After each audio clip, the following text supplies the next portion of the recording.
नमस्ते दोस्तों, स्वागत है आपका मेरे चैनल में। कहानी अच्छी लगे तो वीडियो को लाइक करना ना भूलें। आज की कहानी है दूसरी पत्नी। एक बहुत ही अच्छा परिवार था। भाभी ने अपनी ननद से कहा, जल्दबाजी में इतना अहम फैसला लेना ठीक नहीं है माही। एक बार फिर इत्मीनान और शांत मन से हर पहलू को ध्यान में रखकर विचार कर लो। अभी तुम्हारी उम्र इतनी भी नहीं निकली कि कुएं में कूदने जैसी नौबत आ जाए। सुंदर हो, एक अच्छी नौकरी है, एक से एक अच्छे लड़के मिल जाएंगे तुम्हें। खिड़की से बाहर रिमझिम फुहार देख रही ननद पर नजरें गड़ाते हुए तानी ने कहा। माही बोली, मैंने अच्छी तरह सोच लिया है भाभी। बहुत चिंतित मन करने के बाद ही मैं यह निर्णय ले रही हूँ। तानी की ओर देखे बिना माही ने जवाब दिया, लेकिन लोग क्या कहेंगे, समाज क्या कहेगा, और तुम्हारे भाई और बाबूजी भी तो इस रिश्ते से खुश नहीं है। मुझे भी तुम्हारा यह फैसला कतई पसंद नहीं है। कोई भी तो खुश नहीं है, माही ने तानी को कहा। 29 के पार हो चुकी हूँ भाभी। कुछ दिनों बाद शायद मेरी उम्र शादी के लायक भी नहीं बचेगी। अब तक न तो आपके सभ्य समाज ने मेरे बारे में सोचा और ना ही भाई बापूजी ने। ठीक है, मैं अच्छी तरह जानती हूँ भाई और बाबूजी को क्या परेशानी है। इस बार थोड़ा दूसरे ही लहजे में तानी ने माही की ओर देखते हुए जवाब दिया, लेकिन वह शादीशुदा है, पत्नी और एक बच्चा है उसका। एक पत्नी के होते कोई दूसरी शादी कैसे कर सकता है? कानून के हिसाब से भी देखा जाए तो यह सरासर गलत है। और बिना शादी के दूसरी औरत रखने का मतलब जानती हो समाज ऐसी औरत को क्या कहकर पुकारता है? माही तिलमिला उठी और उसे समझते देर नहीं लगी कि भाभी उसके बारे में क्या कहना चाह रही है, वही जो बाहरी दुनिया के लोग फुसफुसा रहे हैं। वैसे तो शुरू से ही परिवार में भाई को ही तवज्जो दी जा रही है। माही बोली, माँ की मृत्यु के बाद तो जैसे उसका कोई सहारा ही नहीं रहा। बीमारी के चलते पिता की नौकरी छूट गई। इकलौता बेटा होने के लाड प्यार में भाई पढ़ नहीं सका कि कोई ढंग की नौकरी कर ले। एक छोटी सी दुकान है। हाँ, भाई की शादी बड़ी धूमधाम से की गई। पिता ने जीवन भर की कमाई बेटे की शादी में जो लगा दी थी। बेटी के बारे में क्यों नहीं सोचा? अब भला बेटी क्यों ना स्वार्थी हो जाए? आखिर उसका भी तो जीवन है, कुछ सपने हैं। उसने क्या ठेका ले रखा है भाई भाभी और उनके बच्चों की परवरिश का? आप परिवार के सभी लोग डर रहे हैं।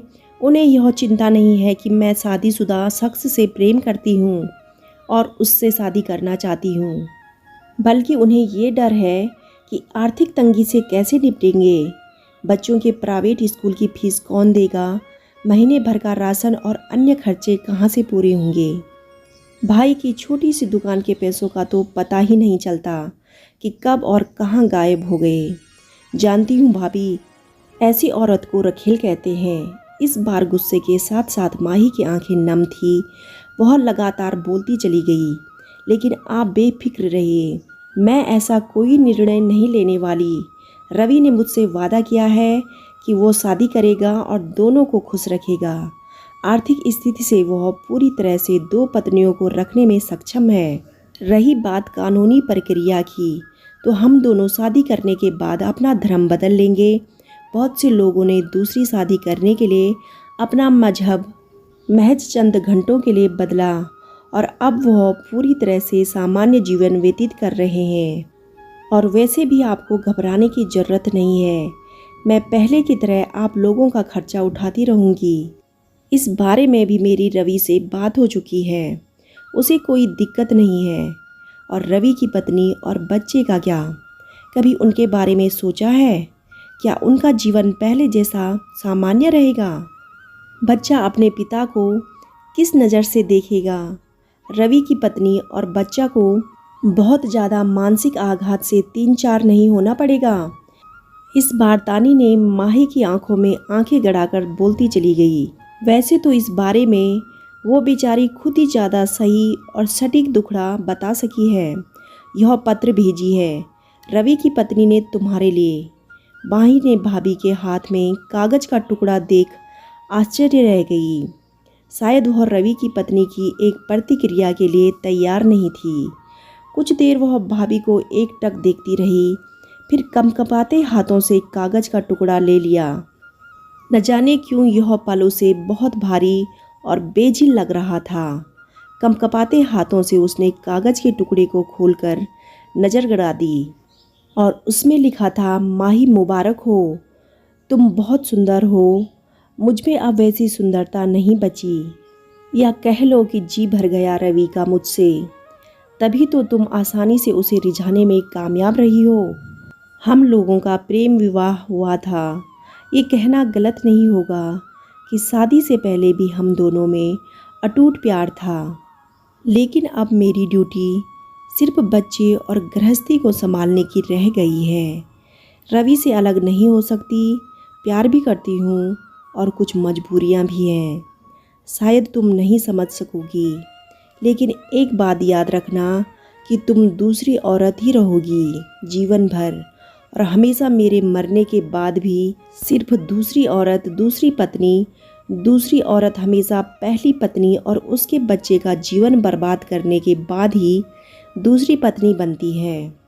दूसरी पत्नी यानी एक स्वार्थी प्रेमिका अपने स्वार्थ के लिए पहली पत्नी के सपनों को मिट्टी में मिला देती है।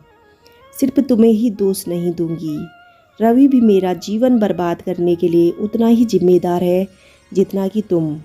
माही का पूरा शरीर पसीने से तर हो गया था। कंपकपाते हाथों से चिट्ठी भी फिसलकर जमीन पर गिर गई। अपनी बेचारी सी जिंदगी के सारे तर्क उसे बहुत छोटे हुए नजर आए। उसकी आंखों से आंसू बह निकले और जमीन पर टपक रहे आंसुओं से चिट्ठी में लिखे शब्द भी धुंधले हो गए थे। और माही ने तय कर लिया था कि रवि की ज़िंदगी से दूर चली जाएगी और फिर रवि की बीवी और बच्चा खुशी खुशी रहेंगे। और ये माही का बहुत ही अच्छा फैसला था। और वैसे भी किसी की ज़िंदगी बर्बाद करके कोई आबाद नहीं हो सकता। दोस्तों, आपको कहानी कैसी लगी कमेंट करके ज़रूर बताइएगा। कहानी अच्छी लगी हो तो वीडियो को लाइक, शेयर और चैनल को सब्सक्राइब करना ना भूलें। कहानी सुनने के लिए आप सभी का तहे दिल से धन्यवाद।